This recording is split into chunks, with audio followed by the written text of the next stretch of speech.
that you have run cover for Donald Trump. Piers, do you agree? Do you agree that Donald Trump is mad, nuts, deranged, and mentally unfit for office? Do you agree with that?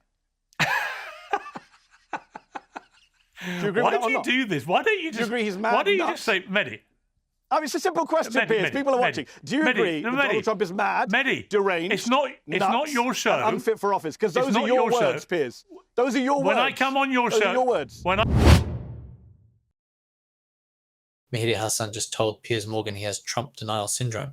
And we know how many Trump people are in the files in very awkward positions, lying about their relationships, from Elon Musk to Howard Lutnick, Mehmet Oz, multiple. That's why Thomas Massie is now calling this the Epstein administration. But just on Trump, I just want to mention a couple of things. I just brought this along just to remind myself. Donald Trump traveled on Epstein's private jet many more times than has previously been reported or that we were aware. That's an email from one of his own DOJ lawyers in 2020. Trump lied, Piers, when he said he never went on the plane. He went on the plane 8 times. We know, for example, that Epstein wrote in 2011, Donald Trump spent hours at my house with a victim. He referred to Trump being at his house as the dog that hasn't barked.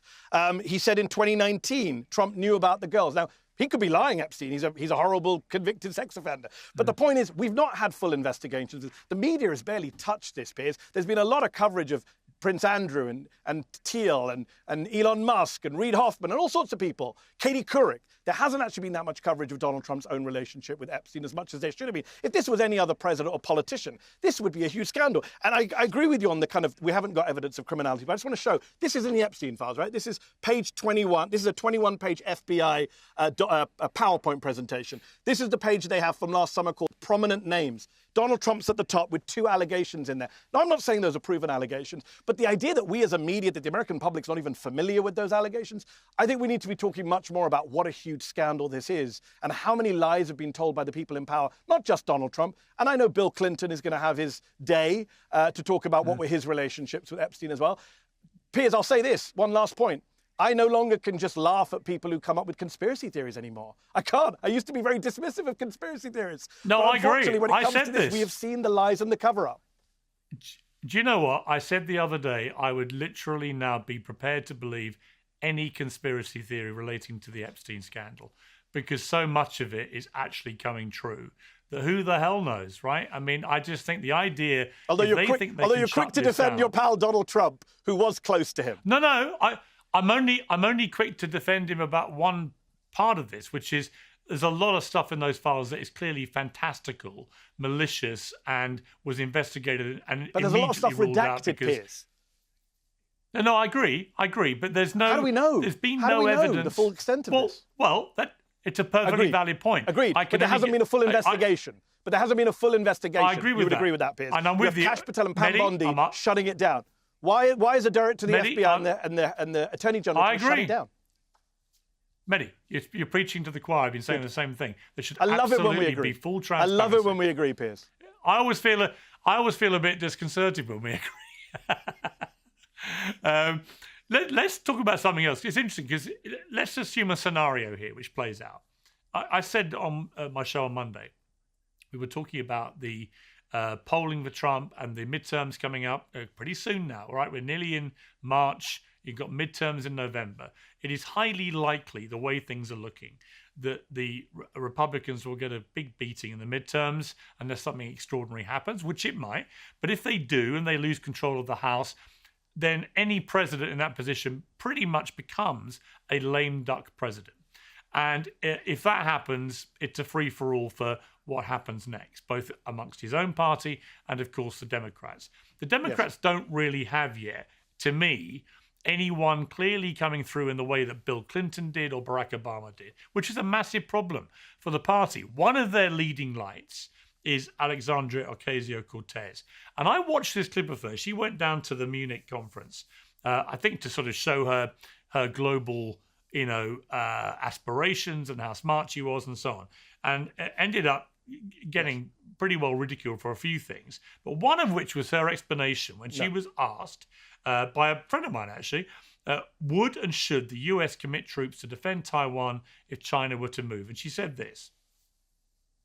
Would and should the US actually commit US troops to defend Taiwan if China were to move? I think that this is such a, I think that this is of course a very longstanding policy of the United States. And I think what we are hoping for is that we want to make sure that we never get to that point.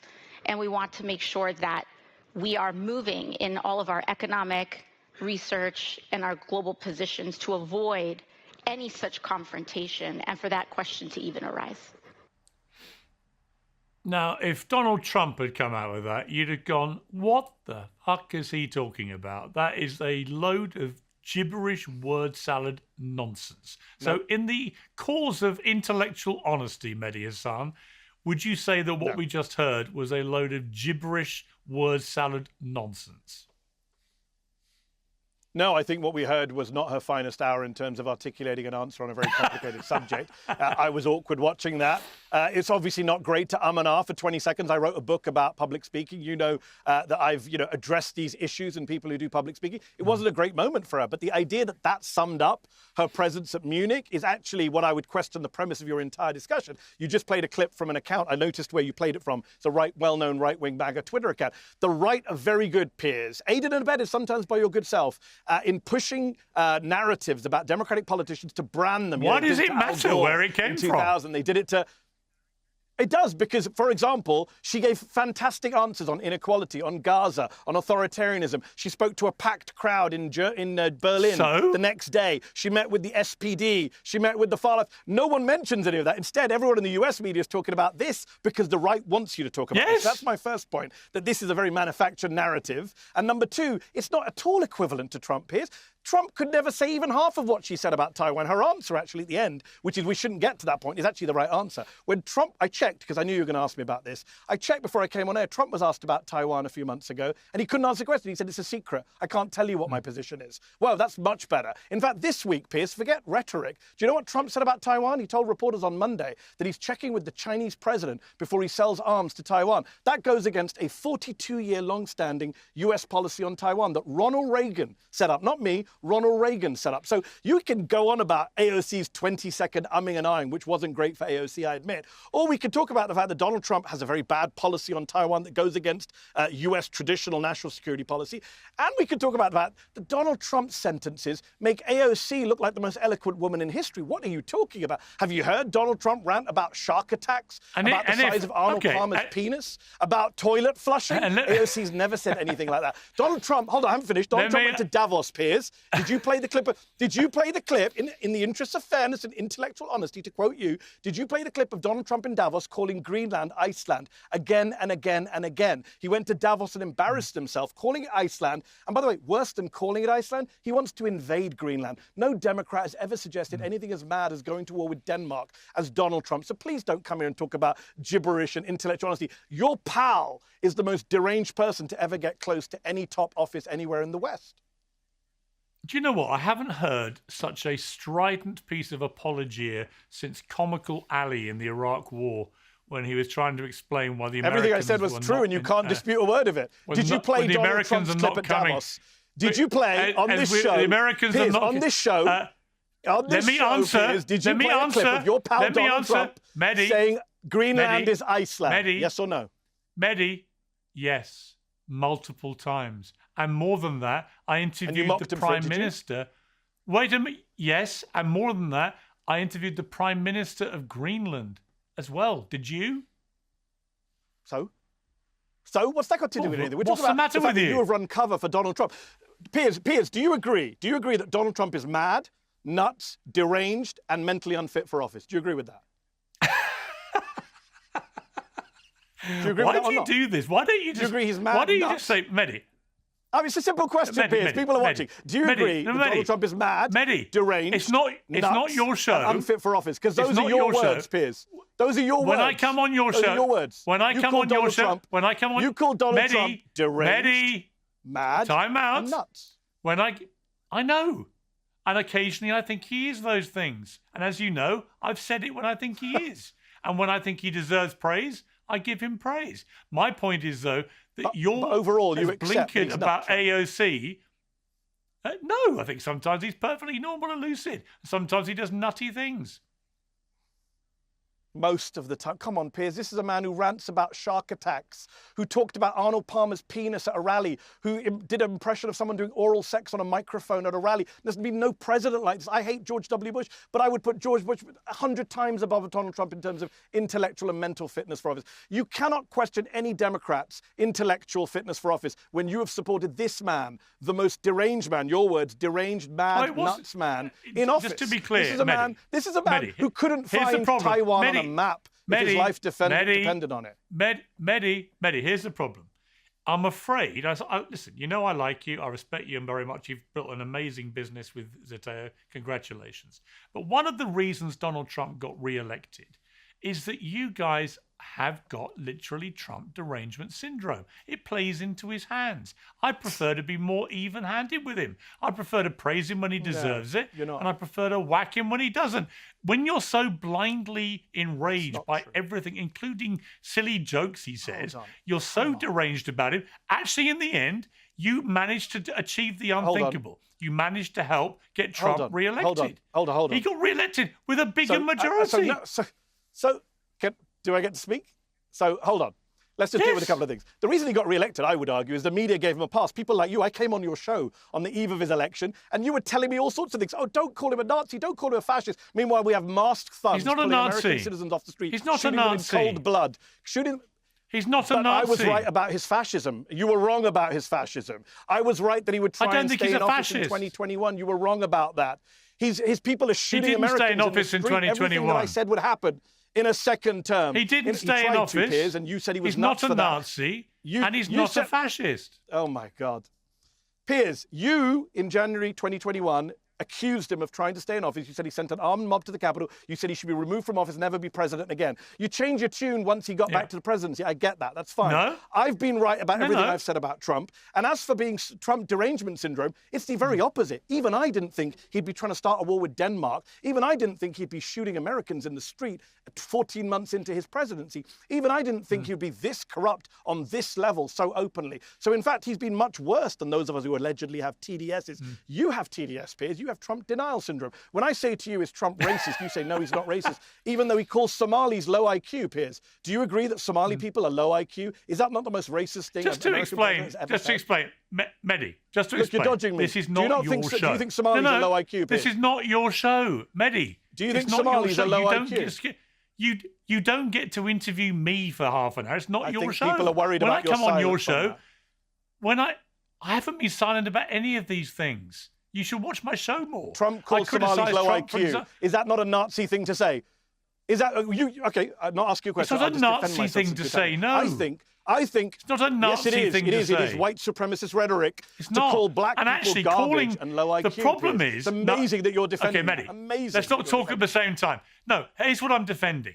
When people like you on left keep calling Trump a Nazi or comparing him to Adolf Hitler, that is exactly what I'm talking about Trump derangement syndrome. It is so ridiculous, so offensive, so inaccurate. Adolf Hitler and the Nazis murdered 12 million people, including 6 million Jews in a Holocaust. There is zero comparison to be made. Then why are they pumping out Nazi propaganda from the DHS Twitter account? Why are they using literal Nazi themes and quoting Nazi books?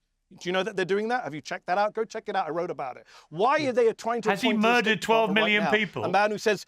Why is he? That's not the definition of a Nazi. That means Nick Griffin's not a Nazi because he didn't murder. You know perfectly well, you don't have to be Hitler to have Nazi views. These are Nazi views. When you put someone in front of Congress right now, they're trying to confirm someone to the State Department, Piers, who says that we need to address the Jewish question, that Jews are victims, that white people are being erased. Are those not Nazi views? Are those not far-right views? Are those not views you want to condemn? This is your friend. You say, Donald Trump is my friend. I'm asking you, Donald Trump, your friend, is friends with Epstein. Donald Trump, your friend.